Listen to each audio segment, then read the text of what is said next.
எல்லாருக்கும் வணக்கம். எல்லாரும் எப்படி இருக்கீங்க? இன்றைக்கி ஒரு சூப்பரான சைடிஷ் தான் பார்க்க போகிறோம். இட்லி, தோசை, சப்பாத்திக்கு ஏற்ற சைடிஷ் தாங்க. இதுக்கு ஒரு 5-6 பெரிய வெங்காயம், அதுக்கு தகுந்த மாதிரி ஒரு 7-8 தக்காளி, இது ரெண்டையும் நல்லா மிக்ஸி ஜாரில் ஒன்றாவே அரைச்சிக்கோங்க. இந்த பக்கம் கொஞ்சமாக சின்ன வெங்காயம், கொஞ்சமாக பூண்டு தட்டி எடுத்து வச்சுக்கோங்க. இதுக்கப்புறம் தாளிக்கலாமா?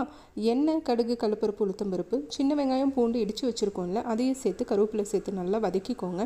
வதங்கினதுக்கப்புறமா நம்ம அரைச்சி வச்சுருக்க விழுதை இது கூட சேர்த்து தேவையான அளவு மிளகா பொடி, உப்பு, மஞ்சத்தூள் எல்லாத்தையும் சேர்த்து உங்களுக்கு தேவையான அளவு தண்ணி ஊற்றிக்கோங்க. ஊற்றி நல்லா சுண்டி வரணுங்க. சூப்பரான ஒரு திக்னஸ்க்கு வந்ததுக்கப்புறம் ஆஃப் பண்ணி சேவ் பண்ணி சாப்பிட்டோன்னா இட்லி, தோசை, சப்பாத்திக்கு சூப்பர் சைடிஷ். இது நம்ம டூருக்கு எல்லாத்துக்குமே யூஸ் பண்ணிக்கலாம். இந்த மாதிரி பண்ணிங்கன்னா ட்ரை பண்ணி பாருங்கள். பிடிச்சிருந்தா லைக் பண்ணுங்கள், கமெண்ட் பண்ணுங்கள், ஷேர் பண்ணுங்கள். மறக்காமல் நம்ம சேனலை சப்ஸ்கிரைப் பண்ணுங்கள்.